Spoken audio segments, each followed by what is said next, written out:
Bem-vindos agora ao nosso último bloco. Nosso câmera fica fazendo gracinha aqui, não tem graça nenhuma. E agora um assunto legal pra gente aqui nessa nossa discussão, que a gente vai falar sobre a história dos clubes dos nossos convidados, né? Que agora eu quero ver, tô curioso. Como eu sou um cara muito ocupado, né? Eu não pude fazer uma pesquisa profunda sobre esses clubes que vocês torcem aí. O Equador, o Barcelona de Guayaquil e o Colo-Colo. Mas uma coisa eu sei, hein? Os dois times são fundados em 1925. Isso eu sei, descobri essa coincidência entre os dois times, hein? Vamos lá, eu sei disso, começou em 1925. Tá. Conta um pouquinho a história pra gente.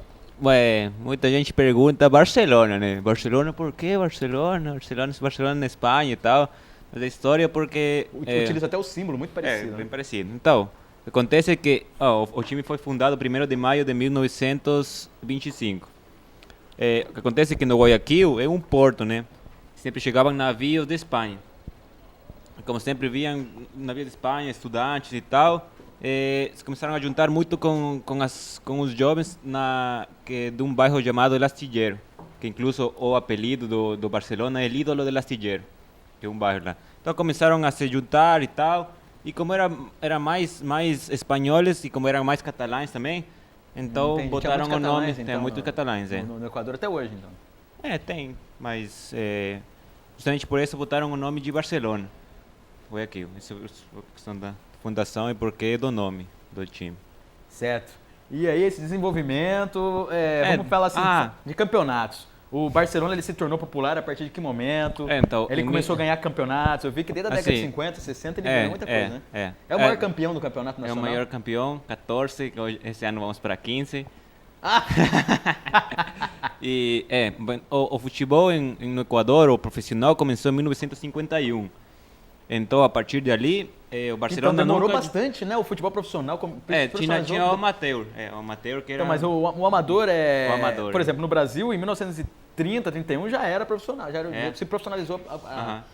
Tanto é que antes disso, é que eles chamavam de profissionalização marrom, né?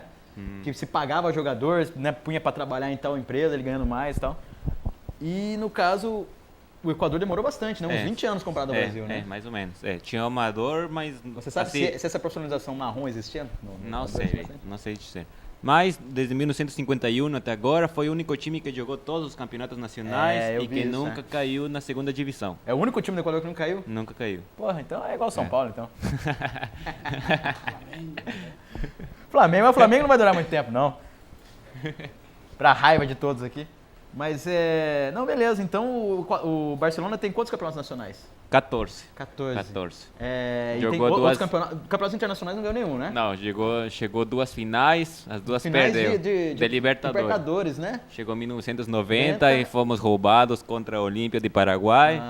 E depois perdeu pro Vasco, né? Pro Vasco, em 98. Tem história brasileira aí no meio. Aí já não tenho o que falar mais. O grande Barcelona de Guayaquil, acho que é um dos primeiros clubes, né? Tiveram origem no Equador. Sim. Não é mais antigo. Mas vamos pro Chile, então. E aí? A história começa em 1925 também. Mas o futebol começa bem antes, né? Começo do século XX, 1900. Estava pensando na história do futebol chileno, a grande maioria dos times eram times dos ingleses, né? Tem o O'Higgins, tem o Wanderers, Everton, clubes que aqui não aparecem, Rangers, Green Cross.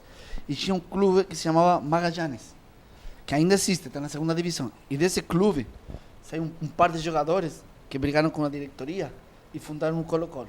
Então, se eu não me engano, eu acho que é o Colo-Colo que tem uma história muito parecida com o do Flamengo, né? Ele tinha um time, um clube, e aí eles brigaram com aquele clube anterior, aquela diretoria, e formaram outro, né? E formaram o Colo-Colo. E aí escolheram um nome para homenagear o povo mapuche, o povo indígena do sul do Chile, escolheram esse nome. Por isso aquela insígnia com índio. Índio, né? E aí, em 1925, e daí para frente, popularizou.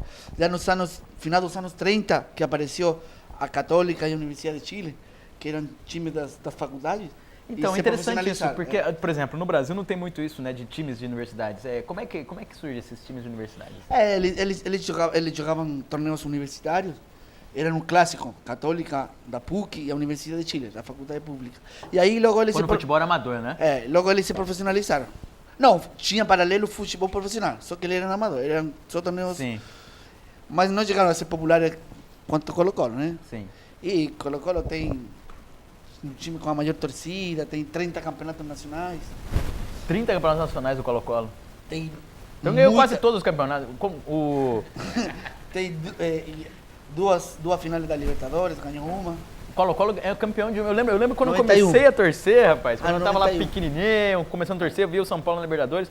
Tinha sempre o Colo-Colo lá, cara, brigando com a galera. 90, foi uma 90, 91, 92 também, né? 98 jogou não, 97 jogou semifinal com o Cruzeiro, E perdeu nos pênaltis. essa profissionalização no Chile começou antes também, né? Comparado ao Equador, né? É. Foi igual ao Brasil na década de 30? Não, bem antes. Bem antes até? Bem antes. Poxa, interessante. E, bom, 30 campeonatos. E quem veio atrás é a Universidade de Chile, tem 15. Tem 15, pô, só o dobro só. E o único campeão da Libertadores no Chile é o Colo-Colo? Colo-Colo, o único. Muito bem, grandes times. Eu tenho uma pequena dúvida aqui, só para esclarecer com vocês, que a gente vive falando de federações, né? CBF e tal. E existe nas federações dos países de vocês alguma grande diferença ou, na verdade, é tudo farinha do mesmo saco? No Chile é a mesma coisa. Tudo Se é a chama- mesma coisa, né? Se chama Associação É. Nacional de Futebol É, Profissional. é. A mesma coisa. É tudo uma malandragem, né? É, nossa, Não, e porque estão toda regida aí pela Conmebol. Conmebol, né? Tá. Então, beleza. Ficamos sabendo um pouquinho da história aqui do Barcelona de Guayaquil, Colo-Colo. É isso aí, galera. Terminando nosso programa. Nosso brinde aqui para finalizar. O Hugo, Stefano. E até semana que vem, galera.